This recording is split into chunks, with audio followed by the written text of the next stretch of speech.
I just felt so uncomfortable. I was exhausted. My joints hurt. Everything hurt. So I was kind of lost spiritually too, I think. So a big part of that shift was finding you and adding in the morning Lectio Divina. That's where I think I felt the biggest change. Welcome back to the Fast to Faith podcast. I am over the moon excited to talk to my guest today. She actually doesn't live that far from me, but we did not meet in person. We met online, and her journey is really going to hit home for a lot of you today, because a lot of you have been faced with the threat of hysterectomy, or you have gone through a hysterectomy because there really was no other option and it had to be done. So I can't wait for this conversation today, because there are going to be some breakthroughs. If you're listening, if you've gone through a hysterectomy, you're going to learn something. If you're considering it, you're going to learn something. Or if you're supporting a girlfriend who needs this episode, please share it with her. Because the best thing that you can do is to share your story with others and share other women's stories, because we should not feel alone in any of this. There is literally nothing on the planet that a woman is going to experience that some other woman hasn't already experienced. We just need to find that woman so that we can feel like someone understands us and maybe can guide us through. So I'm really excited for this conversation. Welcome, Jessica. How are you? Hi, I'm doing good. How are you? Good. I'm so excited that you are here. You look so beautiful in your green. Oh my gosh, your eyes are like popping. Yeah, and I'm in my fall colors because it was 48 degrees this morning. Yeah, it was chilly. Woo! Okay, Michigan. Yeah. All right. So I just want to dive in and have you share a few things. First and foremost, I always ask women to share how they found me, because I truly believe God brings women together on purpose for a purpose. And if somebody's listening right now, it might be because they're supposed to hear from you and not even from me. So how did you find me? How did we get connected? Well, I actually found you through an ex-sister-in-law, my brother-in-law's ex-wife. She was on Instagram posting. She was going through the coaching program at the time. And I had been doing workouts, working out every day, but still just feeling miserable. I was uncomfortable. I was inflamed, just so discouraged. Getting up early to work out. Thought I was eating healthy at the time. I wasn't. I wasn't doing what I should have been doing. Now I know that. But I just felt so lost and frustrated. And then when I saw her post, I was curious. I love that. Well, why don't we talk about the bomb you just dropped, because I wasn't going to go in this direction, but it's really important. You thought you were eating healthy. So what did that look like? What were you eating? Sure. I had a pretty steady routine of what I would eat, and cottage cheese, protein, everybody says cottage cheese. So I was eating cottage cheese and just making sure I ate all the protein that I should be eating. I was eating fruits and veggies, trying to watch my portions. I loved sugar. So sugar had been a big thing for me for a long time, but I was trying to watch my sugar. But dairy was a big part of my diet. And I didn't really feel like I had gut issues at that time. I thought I could eat dairy. I thought I could eat gluten. I was miserable without realizing it, because I didn't realize the food was impacting me the way it was. So I actually started a workout program in December, and part of that was to cut out dairy. And I thought, no, I'm fine with dairy. So I still kept eating the dairy. So when I found you and had my food sensitivities done, I realized that that was my biggest sensitivity. And so cutting out that piece of it just made a huge impact on my inflammation. I'd already started cutting out the gluten, and I felt better there, but the dairy was the piece that was still really affecting me. I know some women are not happy that they just heard that. I was with you. I ate cottage cheese every morning and I just ate cheese all throughout the day. Ice cream was my go-to treat most of the time, especially in the summer when you live in areas like Michigan and summer's only 3 months. You're like, I must eat the ice cream every day because it's not going to be around. And it's just such a toxic combination of the dairy and the sugar. And then if you add a cone on it with the gluten. But I love that you realized, okay, I need to do this. The data shows it. My tests actually show that I am reacting to dairy. My immune system is angry. And I remember your stool test was like, you had no good bacteria, no good microbiome, no digestive enzyme function. And so, like, everything you're putting in your gut, there was no little ecosystem to even be able to process it and digest and help you absorb your vitamins and minerals. So it's like almost doesn't even matter if you're trying to eat healthy if you don't have that ecosystem to support you. So, you had a couple different things going on. And what I want to point out, because I find it so interesting, is that you were looking for hormone help. You were dealing with this hysterectomy and issue, and we're like, wait a second, here's the root cause. It's your gut, it's your food sensitivities. So talk about that, because I think that's really helpful for women to understand. What had you gone through before you came to me? So, for several years prior, my heart rate was elevated. I was just miserable. And I didn't even realize how miserable I was at the time, I guess. Now I see it and I notice when I'm starting to feel bad again, or things are happening in my body. But it was just how I was living. And my day was scheduled out 6 a.m. to 11 p.m. I was working full time. In 2022, I'm planning my oldest daughter's wedding, taking care of my 3 other children who were in high school, taking care of my grandparents, finishing a bachelor's degree, working a second job. Like, I was just going all the time. But I was so tired and miserable, and I would cry in my closet, and I just felt so uncomfortable. I was exhausted. My joints hurt. Everything hurt. And I'd go to the doctor and he would just say, you're a busy mom, and hand me a list of therapists. And I was just so frustrated. At one point I saw the PA there, and she had a blood draw done and saw my platelets were in the 900s.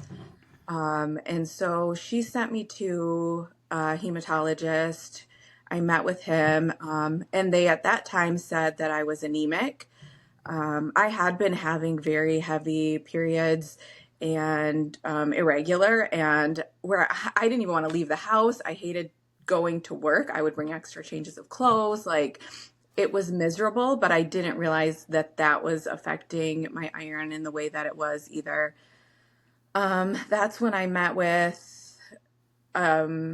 the gynecologist who decided that I should have the hysterectomy. He actually called me on a Friday at 5 o'clock and said they had done a biopsy and said that they had found precancerous tissue and decided that that was the best way to go. And that was really what was my decision on that.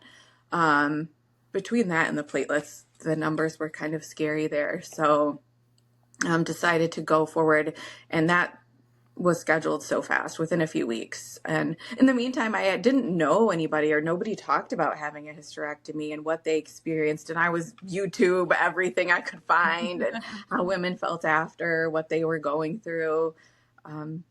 So that was really stressful to me. And I had a C-section with my oldest daughter, but I hadn't really had any surgeries. So I was just really nervous all the way around.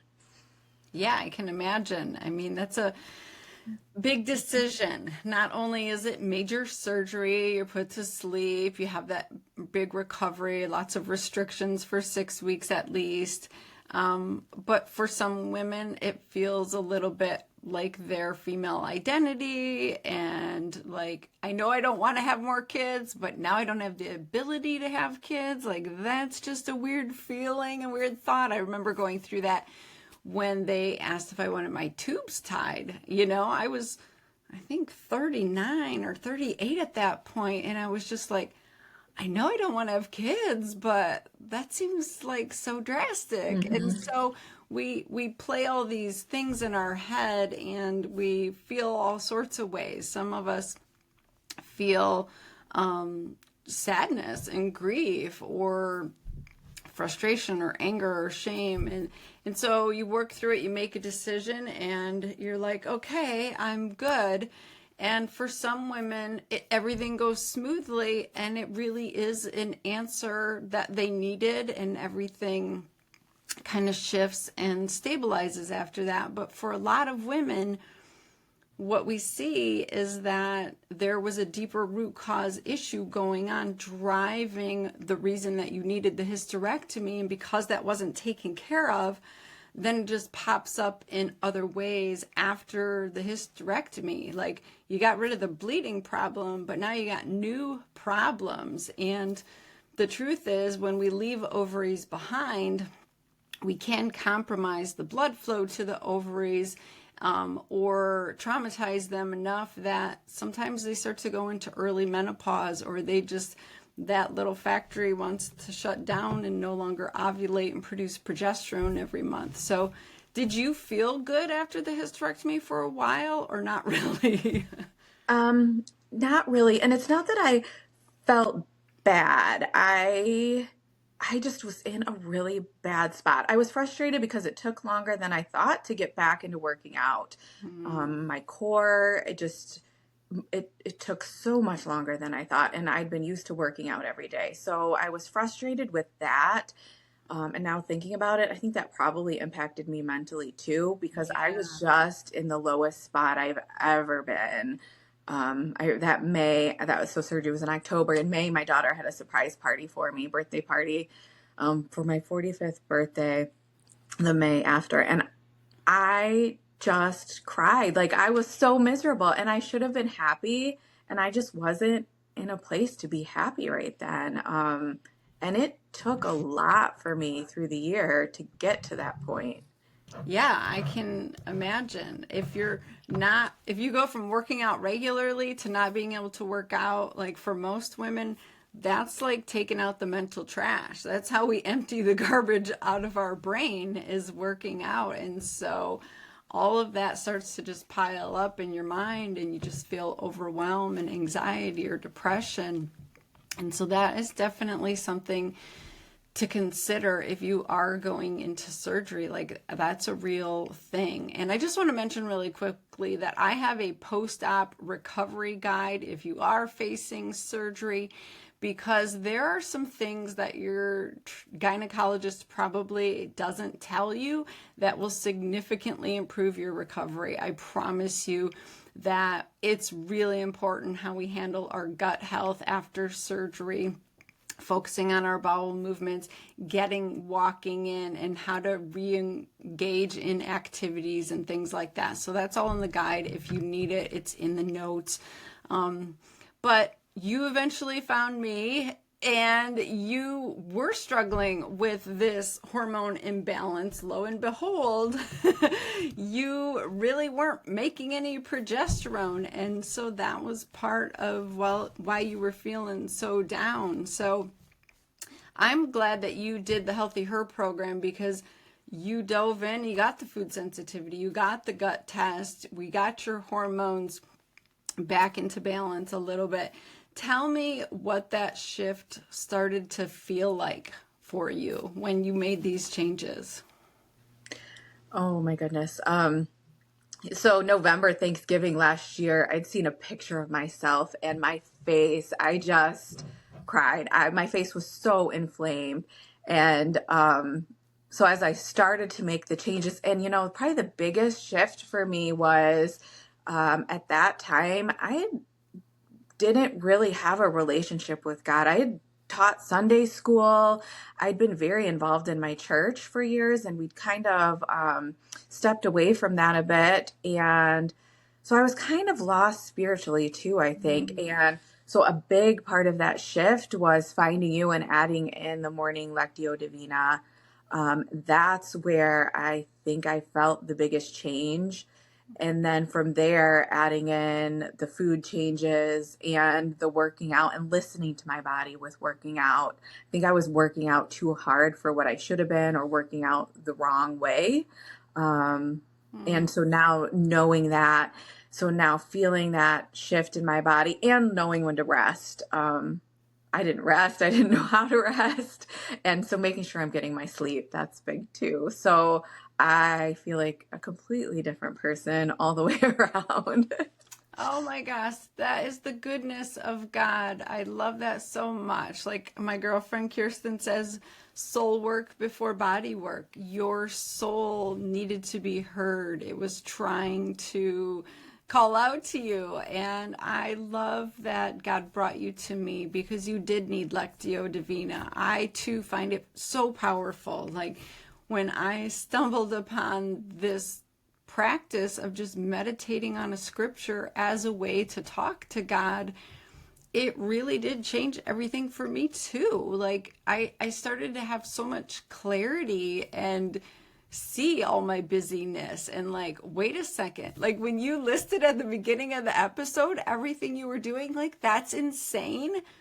But that's the majority of women in this day and age. I saw some Facebook meme about like current marriages, and like the man's playing a video game and the wife is like running to work, carrying all the groceries, kids on her hips, paying the bills, like she's doing everything. And like, how did we get here? We need to have our partners step up, be equal or more, take back their responsibilities and just say, I'm not doing this anymore. This is craziness.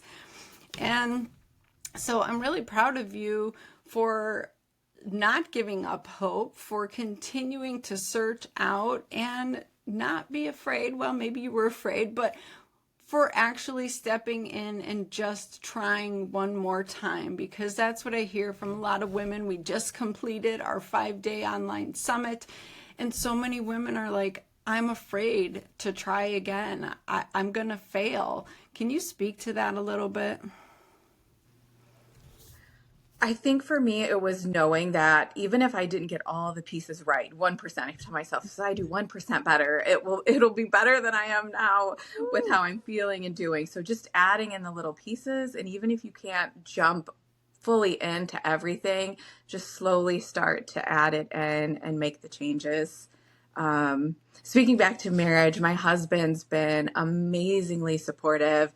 And there's just been a shift there as well. We're newly empty nesters within the past year too. So, but marriage is good and life is good. And, he's on board with eating now, where he, had started cooking and getting more, into the kitchen over the past couple years. And so he'd get up and he'd want to make pancakes. And so that was one of the things, I'm like, pancakes, I can't eat pancakes. I shouldn't be eating pancakes. But now he's learning new ways to cook and eating healthier too. And if we get a little bit off track, he'll be like, I really think we should get back on track with eating. So, and it's been fun to try new recipes and learn new ways to eat. I love that. That is so good.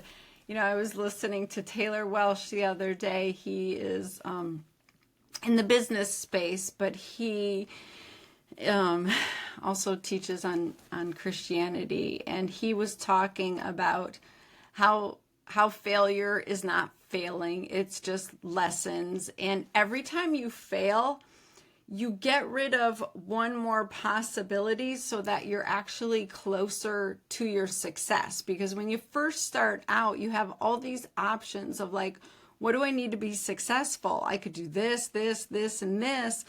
And then when you fail at something, that drops away. So then you have fewer options, and you're like getting closer to your target and your goal, and you can be more focused on, this is actually what I need to be focused on. And so I would encourage you listening, like all your failed diets, all your failed exercise routines, all your failed calendar scheduling, boundary setting situations, like those weren't failures. You learned what doesn't work for you. And so you can start to hone in on what does actually work for me. And I think that is part of the Fast to Faith program, and you know, becoming a coach, you've learned all of this, what works for you and what works for most women, actually. And so you can start to move forward and share that. So tell me quickly how it feels to be a certified Fast to Faith coach now that you can just pay it forward. I love it. That's what I keep telling myself is I just want to shine God's light into other women, so to bring them confidence and joy, because I do feel like I've gained that back. I'd really lost that before. And so just having that joy back has been amazing.